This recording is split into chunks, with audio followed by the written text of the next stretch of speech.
बचपन, 55 और 95 हर उम्र के लिए यकसा मुफीद, मफाद आम्मा का आलम बरदार। जरूर सब्सक्राइब करें, लाइक करें, शेयर करें और बेल आइकन प्रेस करना न भूलें। Rabbani the scholar YouTube channel.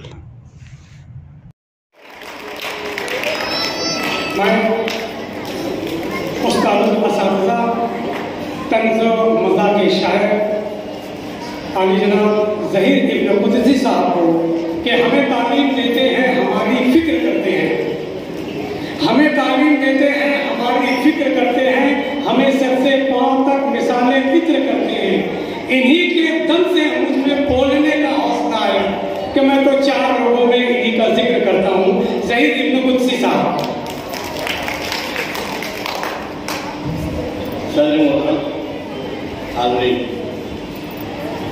अभी अचानक कहा गया कि आप मुझे कुछ कहना है।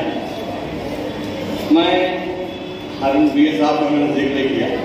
मैं एक बात बताऊँ आप लोगों को, जब वो पहले मरतबा इलेक्शन चुन कर गए थे मेंबर बनकर, तो उस वक्त उन्होंने अपने पुराने घर में गेहूं की रिपेयरिंग करना शुरू कर दी। मेंबर होने के कुछ दिन बाद तो एक शादी में उनसे मुलाकात हुई। बोला, हारून साहब आप घर बनाओ। हाँ, क्यों?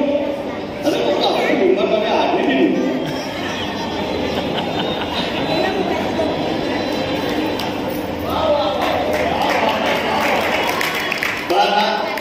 वो ऐसे आदमी थे कि इस जुमले पर नाराज नहीं हुए, हंसने लगे। अब बोले आपको बहुत नाराज है, कहीं नहीं छोड़ता तुम उसको।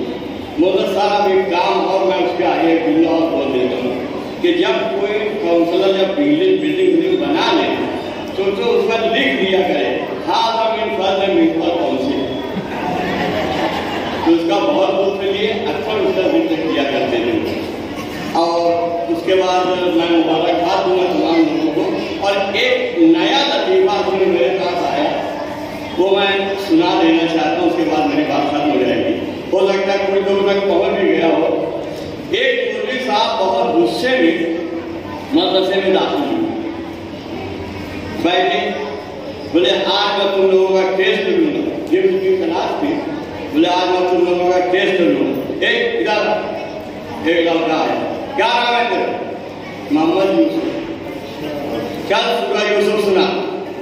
आंखें पाने की सूरह यूसुफ को सुन पड़ गया, जैसे तैसे चल बस। एक क्या नाम है? मोहम्मद इब्राहिम। चल सूरह इब्राहिम सुना। वो भी आधे पाने परेशान था, सुना। तीसरे को इधर क्या नाम है तेरा? मुफ्ती साहब वैसे तो मेरा नाम इमरान है, लेकिन सब कौसर बोलते हैं।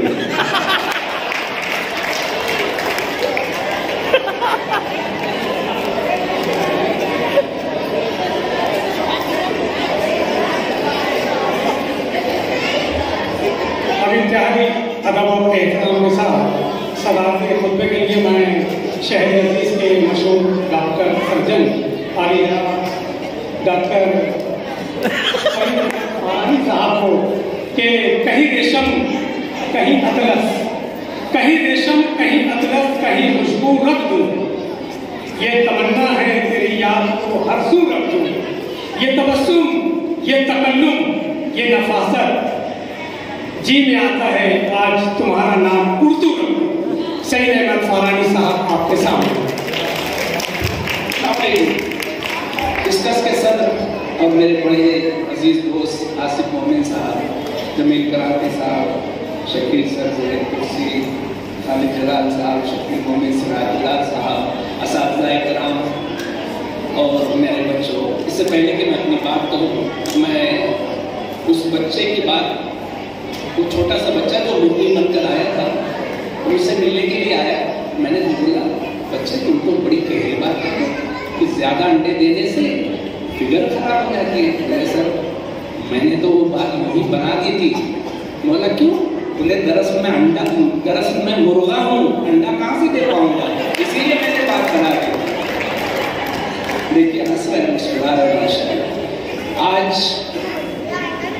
मैं प्रोग्राम के मुंतज़मीन को मुबारकबाद दूंगा कि इतना अच्छे प्रोग्राम का इनेकाद किया। और बहुत सारे लोग पूछ रहे थे कि सदर कौन है, इसका सदर कौन है, तो बोले आसिफ साहब है। बोले क्या बात है? बोले नहीं, बोले आप वो मुस्तफ़ा बरकती सर जो लतीफ़े सुना रहे थे उनको आप ही ने बुलाया है, तो हाथ जोड़कर माफी सबसे मांग चुके हैं, इसलिए आप लोग बराए मेहरबानी बरकती सर को पूछना कहें।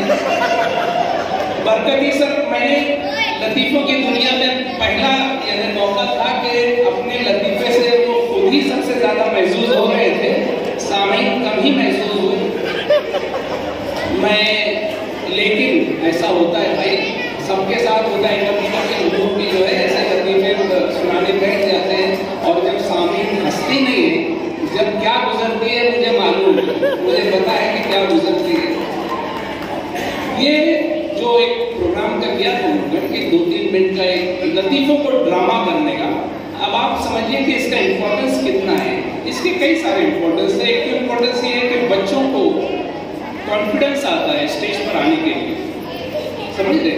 तो आज मैंने देखा कि जितने भी बच्चे थे बड़े एहतिमाद के साथ आ रहे थे, लेकिन इनमें कुछ तो भी क्रिएटिविटी की कमी थी। और मैं समझता हूँ कि उनको जो असातिज़ा ने तैयार किया था, उनसे मैं चाहूँगा कि शायद वक्त की कमी की वजह से उनके अंदर बहुत ज़्यादा क्रिएटिविटी नहीं थी, बहुत ज़्यादा, चंद एक को छोड़कर बहुत ज़्यादा क्रिएटिव नहीं थे। और दूसरी बात यह है कि शायद उनका एक्सपोजर कम हो, यानी कि उन लोगों ने दूसरे तरफ का बहुत ज़्यादा देखा नहीं होगा, किस तरीके से छोटे छोटे ड्रामों को प्रैक्टिकल अंदाज में, ड्रामाई अंदाज में किस तरीके से पेश किया जाता है। लेकिन उसके बावजूद भी मैं ये कहूँगा कि उन लोगों की कोशिश बहुत अच्छी थी। कुछ तालिबात ने बहुत ही बेहतरीन परफॉर्मेंस दिया, स्टूडेंट्स ने बहुत अच्छा परफॉर्मेंस दिया। ये जो तरीका होता है ड्रामा को अपने आप को यहाँ पेश करने का, ये एक इजहार का तरीका होता है। आप समझ रहे हैं, इजहार के लिए 2 चीज़ें ज़रूरी होती हैं, एक तो अल्फाज ज़रूरी होते हैं और दूसरे हरकत और सकनात ज़रूरी होती है। कभी कभी अल्फाज से बात समझ में नहीं आती है तो हरकत और सकनात से वाज़ेह हो जाता है। मेरे एक आलिमों थे, उनकी शादी थी, तो उसके निकाह में हम लोग जा रहे थे, मैं गाड़ी चला रहा था और वो पीछे की सीट पर बैठे मुझे कह रहे थे सर इस तरफ लीजिए, सर इस तरफ लीजिए। अब बताइए कि पीछे बैठा हुआ बंदा अगर कहे सर इस तरफ लीजिए तो ड्राइवर किस तरफ ले? मैंने उसको जिस अल्फाज में याद किया था मैं यहाँ दोहरा नहीं सकता, बोला बेवकूफ, मेरा निकाह होने जा रहा है। लेकिन ये बेवकूफ़ी पीछे बैठे हुए शख्स को दायां बायां आगे पीछे कहा जाता है, इस तरफ नहीं कहा जाता। इसीलिए हरकत और सकनात कभी कभी जरूरी होती है। अगर मैं यहाँ पर बगैर हाथ में हिलाए होंगे, आप खड़े हो जाइए तो कौन खड़ा होगा? कोई नहीं खड़ा होगा। आप पीछे चले जाइए तो कौन पीछे जाएगा? कोई नहीं। आप दाएं चले जाइए, बाएं चले जाइए, आप इस तरफ आ जाइए, आप सिर्फ ऐसे करने लगे। अगर मैं बोलता रहूँ तो नहीं, लेकिन अगर मैं कहूँगा कि तुम खड़े हो, नॉट यू, यस यू, देखिए उसने समझ लिया मुझे खड़े से। आप समझ लिए, मेरे सिर्फ हरकत और सकनात से समझ गए। तो जहाँ पर अल्फाज के साथ में हरकत और सकनात उतने ही जरूरी होते हैं। कभी कभी बातें जो है सिर्फ इशारों में भी हो जाती है। बहुत सारे यानी कि ऐसे मौके रहते हैं कि जहाँ पर अल्फाज की जरूरत ही नहीं होती है और इशारों में काम हो जाता है। हमारे जमीन कराम साहब इसके बड़े माशाल्लाह। मैं लेकिन बच्चे बहुत छोटे से बोलना नहीं चाहता, लेकिन शायद बड़े जो है समझ गए होंगे कि मैं क्या बोलना चाहता हूँ। तो कभी कभी इशारों में भी बात हो जाती है। अभी जज साहिबान जो है पीछे यानी कि शायद वो जजमेंट तैयार कर रहे हैं, उनके आने में थोड़ी ताख़ीर है, इसलिए मैं थोड़ी देर तक उनकी टाइम पास करता रहूँगा। ये ग्रीन शर्ट वाला लड़का, यू गेट अप खड़े हो जाइए, बहुत अच्छा परफॉर्म किया बेटा, बैठ जाइए माशाल्लाह। और वो मुर्गी के भेष में मुर्गे खड़े हो जाए, माशाल्लाह, फिगर खराब हो जाएगी तेरी, किसने सिखाया तुझे? क्या क्यूट बच्चा है माशाल्लाह, बहुत प्यारे बेटा, best of luck, best of luck.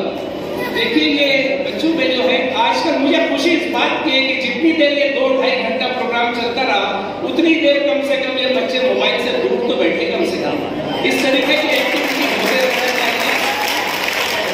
हम जब छोटे थे, मैं जब मेडिकल कॉलेज के अंदर गया मुंबई में, तो बहुत सारी चीज़ें जो है यानी कि नफ्सियात का मुताला, यानी कि हम लोग किसी चीज़ को उसका एनालिसिस करते थे, जब उसका तो लोग पूछते थे कि यार तुमको इतनी सारी चीज़ें कैसे समझ जाती है। तो हम कहते थे कि यार हम लोग गाँव खेड़े में पढ़े थे, गाँव में पढ़े हुए हैं, स्कूल से निकलते थे, खेतों में खलिहानों में घूमते थे, गली नुक्कड़ पर बैठकर दोस्तों में गप्पे शप्पे मारते थे और उससे बहुत सारी चीज़ें सीखने को मिलती है। आजकल बच्चे जो है अगर कहीं घूमने भी जाते हैं, 10-12 बच्चे एक साथ चले जाते हैं, सब अपने अपने मोबाइल निकाल कर बैठ जाते हैं, कोई किसी से गुफ्तगू नहीं करता। तो हम लोग जो है गुफ्तगू करने का फन भूलते जा रहे हैं। बच्चों में आपको भी समझाते हैं ना बेटा, ये उम्र जो है मोबाइल एक ज़रूरी चीज़ है, यकीनन जो है कम्युनिकेशन के लिए होता है, हम एक दूसरे से कॉन्टैक्ट कर सकते हैं, बहुत सारी इंफॉर्मेशन मोबाइल के जरिए हमको मिलती है, लेकिन हम लोग उसका बेजा इस्तेमाल करने लगे, है ना, सही है ना, हम लोग उसका बेजा इस्तेमाल करने लगे हैं। तो उसका गैर जरूरी इस्तेमाल, बेजा इस्तेमाल नहीं करना चाहिए। पढ़ाई के वक्त पढ़ाई करना चाहिए, है ना, और जब मोबाइल का इस्तेमाल कोई जरूरी हो तो कर सकते हैं, बगैर उससे क्या होता है, हम लोग जब गली कोनों में बैठते थे, पहले यार दोस्त बैठते थे ना, तो किस्से कहानियां होती थी, भूत प्रेत चुड़ैल जिन, ऐसे इतनी सारी कहानियां बोलते थे लोग, और उसके अंदर लोगों के जौहर भी खुलकर आते थे। कोई बहुत अच्छी मिमिक्री करता था, कोई अपने टीचर की मिमिक्री करता था, कोई यानी चाचा की दादा की मिमिक्री करता था। इस तरीके से लोगों के जौहर खुलते थे। लेकिन अब जो है हम लोग है जहाँ भी जाते हैं, हर शख्स अपने मोबाइल को लेकर बैठा होता है, इसलिए किसके अंदर क्या जौहर छुपे हुए हैं वो सामने नहीं आ पाता। तो मैं आप लोगों से रिक्वेस्ट करता हूँ कि आप लोग बेटा मोबाइल का इस्तेमाल कम से कम करेंगे, वादा करते हैं आप लोग, सब लोग, तू भी, you too, you yes, get up, stand up, नहीं तुम, हाँ तुम, यस, वो दो भाई खलीफा आप भी खड़े हो जाएंगे। देखिए ये जितने भी बच्चे यहाँ पर बैठे हुए, मैं चाहता हूँ कि अगले साल जब प्रोग्राम होगा तो इससे अच्छा परफॉर्मेंस देना है हम लोगों को, ठीक है। दोनों परफॉर्मेंस अच्छा, बेहतरीन स्क्रिप्ट तैयार करेंगे हम लोग, बेहतरीन स्क्रिप्ट तैयार करेंगे और बेहतरीन परफॉर्मेंस देंगे कि लोग हंसते हंसते लोटपोट हो जाएंगे। अभी देखिए जज साहिबान आ रही है, जितने भी जज साहिबान हैं वो तीनों के तीनों मेरे दोस्त हैं, अब्दुल्ला है, रफीक है और वो नूर मोहम्मद, ये तीनों जज साहिबान मेरे दोस्त हैं जो मुंबई से लाए। अब आप लोगों को मैं आप लोगों को एक बार जिन लोगों को मुबारक यानी कि इनामात मिलेंगे उनको मैं पेश की मुबारकबाद देता हूँ, और जिन लोगों को इनामात नहीं मिल रहे हैं उनको बिल्कुल भी बदली होने की जरूरत नहीं है, क्योंकि स्टेज पर आकर एक जुमला भी बोल देना बहुत बड़ी बात होती है बेटा, हिम्मत का काम होता है। अच्छे रुस्तम पहलवान की स्टेज पर आकर बोल नहीं सकते, तो मेरी तरफ से उनको तमाम लोगों को मुबारकबाद।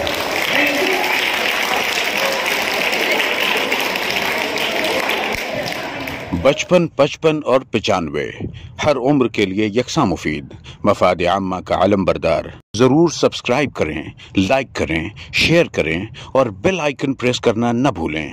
Rabbani the scholar YouTube channel.